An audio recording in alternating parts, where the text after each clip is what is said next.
On va découvrir donc la une de nos quotidiens du jour. On démarre avec Le Soleil, quotidien de service public. Le Soleil qui revient évidemment sur la visite officielle d'Adama Barrow. C'est la première visite officielle en tant que président, évidemment. Sénégal-Gambie, un nouvel élan. Le processus de construction du pont sera accéléré. À détermination également contre le trafic de bois et de drogue.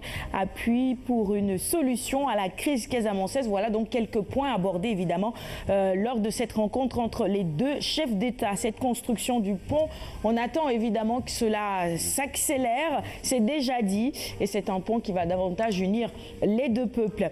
Allez, on va poursuivre avec maintenant cette centrale à charbon de Bargny-Sendou. Le niveau d'exécution des travaux est jugé satisfaisant et la livraison est prévue pour octobre prochain.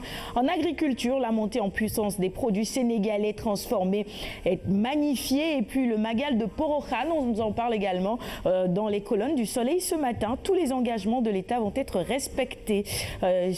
Serigne Muntara Mbaké pour un retour à Dieu, et c'est important évidemment. Soleil Grand Air, frontière sénégalo-gambienne, le franc CFA fait le bonheur des monnayeurs clandestins. C'est un petit dossier que nous propose également nos confrères du Soleil ce matin. Sud Quotidien, à sa une, s'intéresse également au renforcement de l'axe Dakar-Banjul. On est à la une de Sud Quotidien. Macky et Barrow donnent le ton, titre nos confrères ce matin. Et nous, on plaide évidemment aussi pour le renforcement des relations entre ces deux peuples finalement unis partout. Allez, le quotidien maintenant, évidemment, c'est toujours la même actualité. Cette visite du président Adama Barrow à Dakar, et nos confrères du quotidien titre ce matin, Sénégal-Gambie, trafic de bois, insécurité, accord économique, la coopération à flot. Réumi quotidien sur l'accalmie en Casamance et un nouveau souffle dans l'axe Dakar-Banjul. Le Macky baisse les armes. Bon, ça c'est un titre inspiré ou pas, je ne sais pas. Jeanne, qu'est-ce que tu en penses? Ils ont voulu jouer avec le prénom du président. Oui, ils ont voulu jouer avec le prénom. Enfin, ils sont très forts.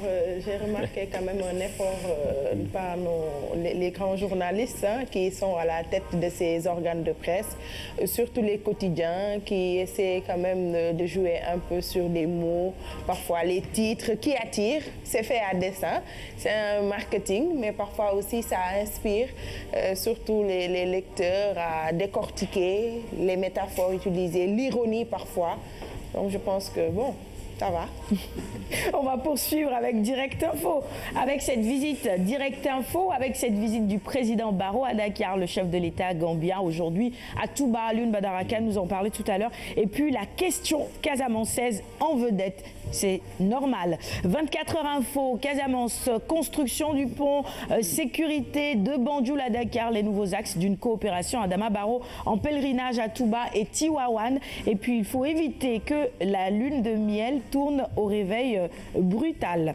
C'est important aussi. Allez, l'observateur sur cette conférence de presse de Serigne Bassirou Gueye aujourd'hui, les notes secrètes du procureur, les détails de la caisse d'avance de Khalifa, l'affaire Bamba Fall et compagnie, le dossier Abdoul Mbaye, le cas Barthélémy Diaz, les agressions, tout cela, eh bien, le procureur reviendra là-dessus lors de cette conférence de presse prévue aujourd'hui. Durcissement du ton et de son discours, Tanor perd son yoga. Selon nos confrères d'enquête, en un mois, il a fait 4 sorties sur la situation au PS. Répliques, polémiques, menaces, tout y passe et évidemment tout est analysé aujourd'hui dans les colonnes de enquête. Vox Populi sur l'érosion des falaises des Madeleines, danger imminent sur la route de la Corniche. On pourra évidemment peut-être en reparler sur le plateau avec Tafa dans la chronique immobilier et tenter ou de comprendre avec un spécialiste sur ce plateau ce qui se passe au niveau de cette corniche. Sport 11, quotidien spécialisé en sport, Cannes U20, Sénégal, Afrique du Sud, 4-3, une remontée spectaculaire. Hier, vous n'imaginez pas ma joie lorsque ces Lionceaux ont réussi, parce qu'en première mi-temps, on était battu 2-0, hein, et ils ont réussi en deuxième mi-temps à renverser la vapeur. Félicitations aux Koto Boys, comme on les appelle. Vox Sport maintenant, toujours sur ce match, c'est la deuxième journée de la Cannes U20. Le Sénégal renverse l'Afrique du Sud 4-3.